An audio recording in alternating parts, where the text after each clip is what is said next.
BJP की एक बहुत बड़ी साजिश है और बीजेपी को हार का साया सता रहा है और बीजेपी हार के कारण अपने जो दूसरी विपक्ष पार्टी के बड़े नेता हैं उनको गिरफ्तार करने और जीत की लहर बनाना चाहती है और ये इनको बहुत ही उल्ट पड़ेगी। ईडी का मामला जो किसी को भी दिखा के झूठा केस दर्ज करवाना और करवाना अंदर करवाना जो उनके झूठों के जाल में फंसा रही है, बिल्कुल सरासर गलत है। आम आदमी पार्टी के दिल्ली मुख्यमंत्री अरविंद केजरीवाल की रात को हुई गिरफ्तारी के बाद पूरे देश में हलचल मची हुई है और आम आदमी पार्टी की ओर से ये आरोप जो है सीधा सीधा केंद्र सरकार पर लगाया जा रहा है कि जो अरविंद केजरीवाल की गिरफ्तारी है वो एक सोची समझी जो है बड़ी साजिश है और इस साजिश के तहत ही उन्हें फंसाया जा रहा है, क्योंकि सबसे बड़ी बात है कि देश में लोकसभा के जो चुनाव हैं वो सर पर हैं और ऐसे में आम आदमी पार्टी के बढ़ते ग्राफ को देखते हुए ही भाजपा की ओर से यह कदम जो है उठाया गया है। इससे पहले मनीष सिसोदिया की गिरफ्तारी हुई और अब अरविंद केजरीवाल की जो गिरफ्तारी हुई है उससे पूरे देश में आम आदमी पार्टी जो है एक तरह से भाजपा के खिलाफ इस मुद्दे को लेकर चल रही है। लेकिन वहीं इस मुद्दे पर आज हम बात करने जा रहे हैं राज्यसभा सांसद सुभाष बराला से। उन्हीं से जानते हैं कि इस मुद्दे पर वह क्या विचार रखते हैं।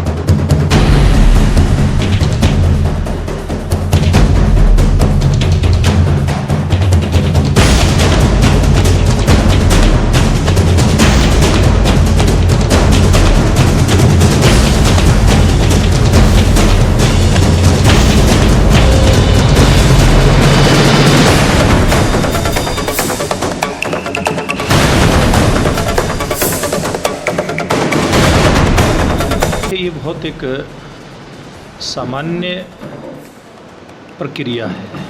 कोई भी आदमी, कोई साधारण आदमी है, असाधारण आदमी यानी कि कोई बड़े पद के ऊपर बैठा है, कानून सबके लिए समान है, ये भारत का संविधान कहता है।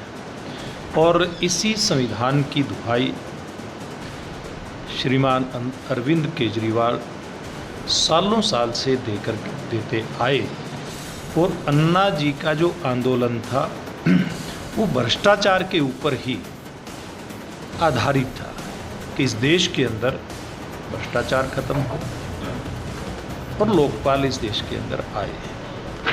अब जब वो इतने साल से दिल्ली के मुख्यमंत्री हैं और उनके कार्यकाल में वो जब जिम्मेवारी के पद के ऊपर हैं, दिल्ली के मुखिया हैं, दिल्ली में भ्रष्टाचार हुआ है, तो फिर मुझे लगता है कि नरेंद्र मोदी जी के नेतृत्व की सरकार जो पारदर्शिता के आधार पर काम कर रही है, भ्रष्टाचार के प्रति जीरो टॉलरेंस हो उसके आधार पर काम कर रही है।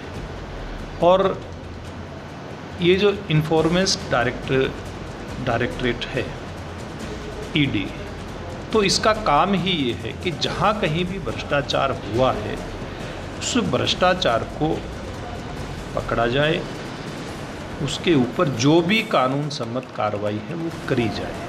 तो एक कानून सम्मत कार्रवाई है जिसकी दुहाई अरविंद केजरीवाल जी लंबे समय तक देते आए हैं और वो खुद कहते रहे हैं कि जो भी भ्रष्टाचार करेगा उसका स्थान जेल में होगा। और जब ईडी कहती है उसके पास पर्याप्त सबूत है कि आपने इस प्रकार के मामले में आपकी भूमिका संदिग्ध दिखाई देती है। ईडी के खिलाफ श्रीमान जी कोर्ट में गए, हाई कोर्ट में गए, हाई कोर्ट ने भी उनको राहत देने से मना किया। तो अब देखिए, जो हमारी संस्थाएं हैं, देश की संस्थाएं हैं, जिनको इस प्रकार के मामलों के ऊपर संज्ञान लेकर के कार्रवाई करनी होती है, चाहे ईडी है, चाहे सीबीआई है, चाहे सामान्य पुलिस प्रशासन है या सामान्य प्रशासन के अधिकारी हैं, उनको अपनी जिम्मेवारी निभानी होती है। और मैं समझता हूँ कि इसी प्रकार का मामला, भ्रष्टाचार का मामला, इसमें ईडी अपनी जिम्मेवारी निभा रही है। और इसमें सवाल केवल अरविंद केजरीवाल का नहीं है, सवाल है कि किसके कहने से और किसने भ्रष्टाचार किया, ये सारी बातें सामने आई हैं और उसी के आधार पर कार्रवाई हो रही है। तो क्या इस गिरफ्तारी से लोकसभा चुनावों पर कोई असर पड़ेगा? देखिए, मैं समझता हूँ देश में जो पिछले 10 साल से नरेंद्र मोदी जी के नेतृत्व में एक साफ सुथरी गरीब कल्याण को फोकस करती हुई देश के आधारभूत ढांचे को मजबूत करते हुए युवा, महिला, किसान, इनके कल्याण का जो सरकार काम कर रही है, वो सरकार उसका फोकस और भारतीय जनता पार्टी का फोकस अपने काम के ऊपर है। और लोग नरेंद्र मोदी जी के काम के आधार पे हरियाणा में हमारी जो सरकार, जो पूर्व में मुख्यमंत्री मनोहर लाल जी के नेतृत्व में चल रही थी, आज हमारे मुख्यमंत्री, युवा मुख्यमंत्री, ऊर्जावान मुख्यमंत्री नायब सैनी जी के नेतृत्व में चल रही है। तो हमारे इन दोनों ही मुख्यमंत्रियों ने हरियाणा प्रदेश को आगे लेकर के जाने का काम किया। पारदर्शिता हरियाणा प्रदेश के अंदर आई, प्रशासन के अंदर आई, बेरोजगार नौजवानों को मेरिट के आधार पर नौकरी मिली। ये सारी इस प्रकार की बातें हैं कि जनता का फोकस सारा इसी बात के ऊपर है कि जन कल्याण कौन कर सकता है, देश को आगे लेकर के कौन जा सकता है। इसलिए इस प्रकार के मामलों का भारतीय जनता पार्टी के प्रति सकारात्मक ही प्रभाव जाता है, क्योंकि ये जो कार्रवाई है ये ईडी की कार्रवाई भ्रष्टाचार को रोकने के लिए। भाजपा किसी भी नेता पे आज तक कोई कार्रवाई? देखिए, मैं उनसे पूछना चाहता हूँ, जब उनकी सरकारें थी, क्या गलत लोगों के ऊपर उन्होंने कार्रवाई की तो कांग्रेस के लोग बताएं किन किन लोगों के ऊपर कार्रवाई की, और ये भी बताएं कांग्रेस के लोग।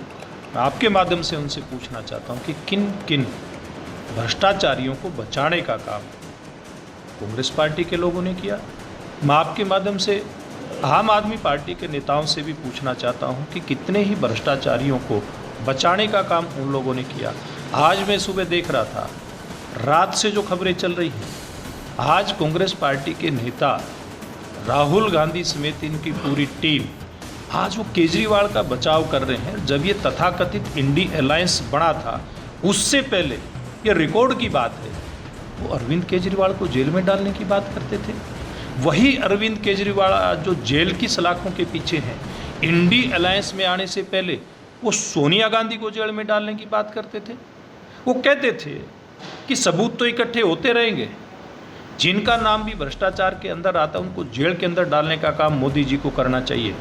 आज वही व्यक्ति, उसी व्यक्ति की पार्टी आज दोहरे मानदंड अपनाने का काम कर रही है। आज उसी की पार्टी, यानी कि चाहे हम कांग्रेस पार्टी की बात करें या आम आदमी पार्टी की बात करें, कल परसों जो एक दूसरे को जेल में डालने की बात करते थे, और केजरीवाल साहब का तो रिकॉर्ड की बात है, कहते थे कि एक बार उनके खिलाफ कोई आरोप आ जाए, उठाते ही आप उनको अंदर डालो, जांच होती रहेगी। लेकिन आपके खिलाफ ऐसा नहीं हुआ केजरीवाल साहब। आपके खिलाफ तो पूरी बाकायदा एजेंसियों ने जांच की, सबूत इकट्ठे किए। आपको एक बार नहीं, आपको अनेकों बार, 7-8 बार आपको ईडी ने समन किया। आप अपनी बात रखने के लिए नहीं आए, आप कोर्ट में गए, कोर्ट ने आपको राहत नहीं दी। आपने तो कोर्ट में जाकर के ये भी कहा, क्योंकि आपके खिलाफ आपको लगता था आप इस प्रकार के विभाग के अधिकारी रहे जो सारी बारीक चीज़ों को समझते हैं, आपको पता था कि आपके खिलाफ जो सबूत है उसके आधार पे आप जेल में जाओगे, इसलिए आपने कहा कोर्ट में जाकर के कि आपकी गिरफ्तारी के ऊपर रोक लगे। नहीं लगी, तो इसलिए जितनी भी कार्रवाई चल रही है सारी कानून सम्मत है, कानून अपना काम करेगा। बराला जी, एक बड़ा सवाल आ रहा है कि गोपाल कांडा आपकी सरकार से नाराज चल रहे हैं और इनेलो से हलोपा का आज गठबंधन होने की चर्चा है। देखिए, मुझे नहीं लगता कोई किसी भारतीय जनता पार्टी का नेता या भारतीय जनता पार्टी के साथ कोई व्यक्ति आया वो हमारी पार्टी से, हमारी सरकार से नाराज है। इस प्रकार की जो भी खबरें हैं सारी खबरें निराधार हैं। भाई साहब, जो अरविंद केजरीवाल की गिरफ्तारी हुई है, क्या कहोगे, किस तरह से देखते हैं इस मामले को? इस तरह से ये तो बीजेपी की एक बहुत बड़ी साजिश है और बीजेपी को हार का साया सता रहा है, और बीजेपी हार के कारण अपने जो दूसरी विपक्ष पार्टी के बड़े नेता हैं उनको गिरफ्तार करने और जीत की लहर बनाना चाहती है, और ये इनको बहुत ही उल्ट पड़ेगी। और केजरीवाल के हम साथ हैं, केजरीवाल के साथ नहीं, हम सच्चाई के साथ हैं। हम बीजेपी के, केजरीवाल के किसी के नहीं हैं।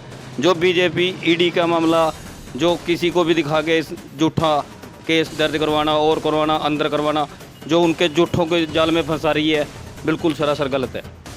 तो आप मानते हैं कि जी एकदम इलेक्शन के समय ऐसी कार्रवाई की जानी कोई एक सोची समझी साजिश है? ये साजिश ही है। मोदी को, जो बीजेपी को हार दिखाई दे रही है, इसी कारण लगे हुए हैं ये भी। हम अपने जो विपक्ष है उसको गिराएं और अपने ग्राफ को बढ़ाएं, और इससे कोई फर्क पड़ने वाला नहीं है।